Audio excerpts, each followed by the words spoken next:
Hi, everyone. This is Ken Colwell. I'm Dean of the School of Business Administration at the University of Houston, Victoria. And I'm joined today by Dr. Massomeh Hajilee, who is an Associate Professor of Economics at UHV. Dr. Hajilee joined UHV in August 2010 after she earned her PhD in economics from the University of Wisconsin-Milwaukee. Welcome, Dr. Hajilee. Thank you very much. Thank you. You have been doing some really interesting research in what you call the shadow economy.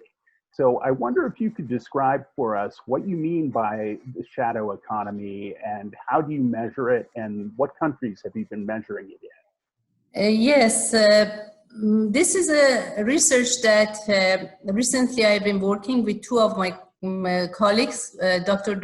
Linda Hayes and Dr. Donald Stringer. And it's the impact of shadow economy on stock market development in some emerging economies. So the definition of shadow economy actually has been very controversial. Economists define shadow economy as work for only cash, no tax pay, no rules and regulation followed. And also some studies use the shadow economy as, they have used different titles and definitions for shadow economy, like informal economy, underground economy, hidden economy, or even black economy.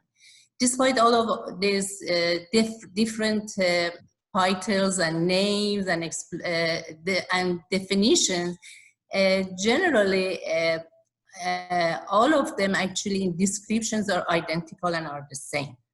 So shadow economy in a broad definition can be hidden economic activities from economic authorities, economic official authorities. And the reason that this happens in many countries, there are several reasons. Basically, I can mention two weak institutional and monetary conditions, like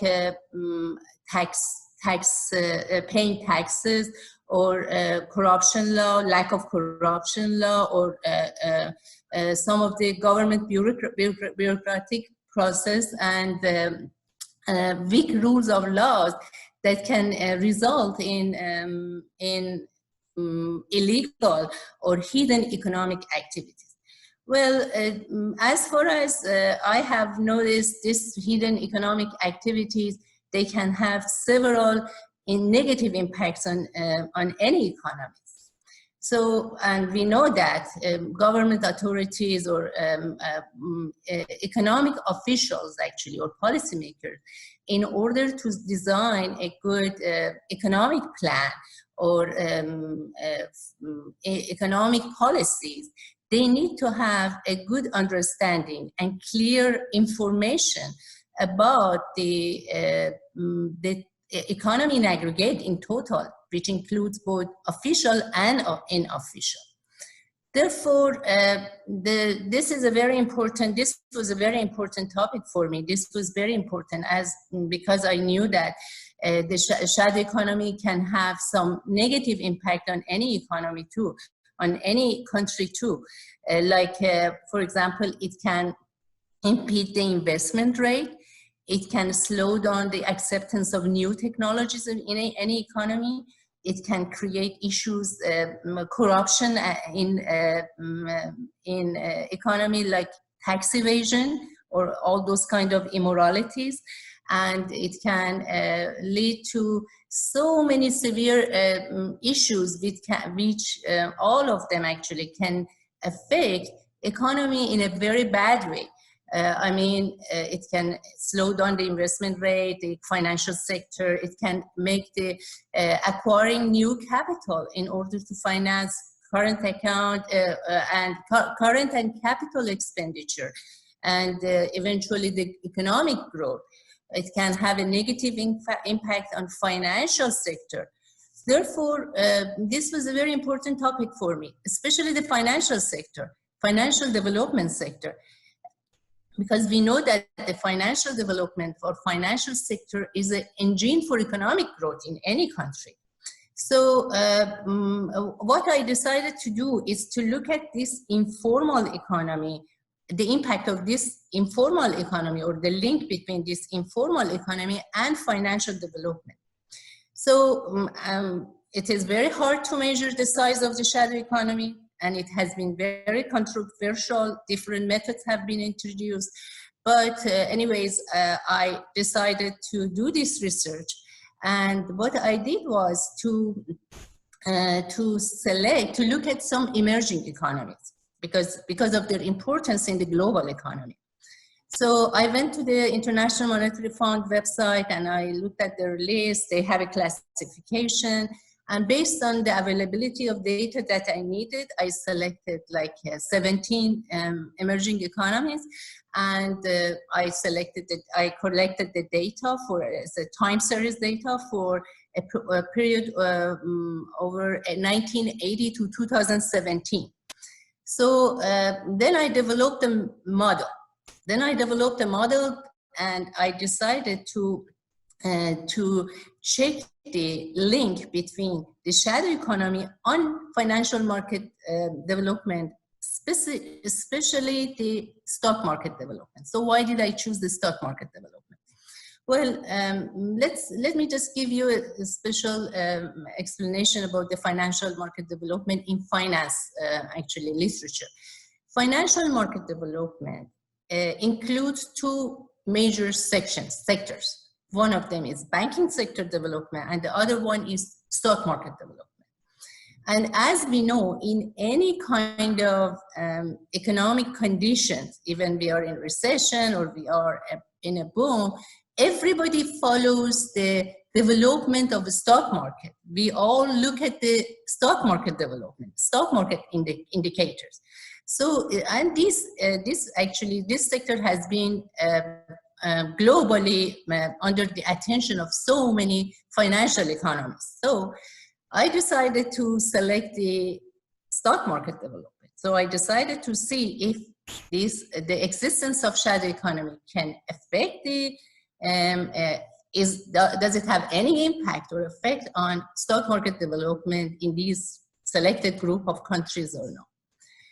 So one of the novelties of this, actually, the significance of this study is to check the short run and long run simultaneously, which has never been done. So this is actually the first study that is checking that. So I selected those countries. I developed the models for both short run and long run, and I estimated in two different modes.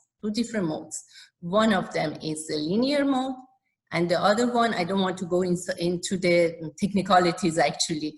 And the other one is the non-linearity or asymmetric mode. What do I mean by non-linearity and asymmetry? In a very simple, actually, definition, I can say the impact of policy uncertainty means today officials, they decide to do this, tomorrow they decide to do that. So volatile policy decisions in different countries. So I also wanted to check if these volatility in economic policy decision can have any impact on the link between these two shadow economy, informal economy, and stock market development. How does it have an impact? Does it intensify the link between these two or not? So after I developed my model and after I did the estimation, I found very interesting results actually. In simple linear model, I found that in short run, out of 17 countries, in 14 countries, I found significant impact. So shadow economy significantly affects the stock market development in 14 countries out of 17 countries. I think only 3 countries, if I remember, Hungary, Indonesia, Malaysia, these countries, if I remember correctly, I didn't find any significant impact on these 3 countries. On the rest of them, and the majority of countries in short run, I saw the impact, significant impact. And in long run, The same, I think in 12 countries out of 17 countries, again, I find significant. Well, as I discussed earlier, the impact of shadow economy always be expected to be negative on stock market development. Surprisingly, in few countries, in 2 or 3 countries, I found positive impact. So the impact, the existence of shadow economy actually had a positive impact on their stock market development, which was which I'm sure I can find a good explanation for these results too.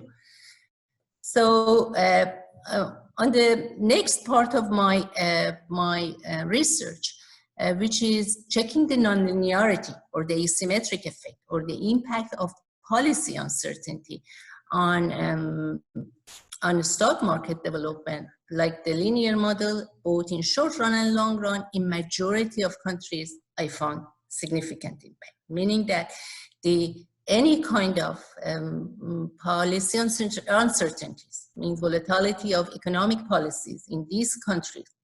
Today they decide to do this, tomorrow they decide to do another thing, or they have government change, they have different plans. So all of them, actually, all of these uncertainties, I found that significantly they affect the stock market development in non-linear mode too.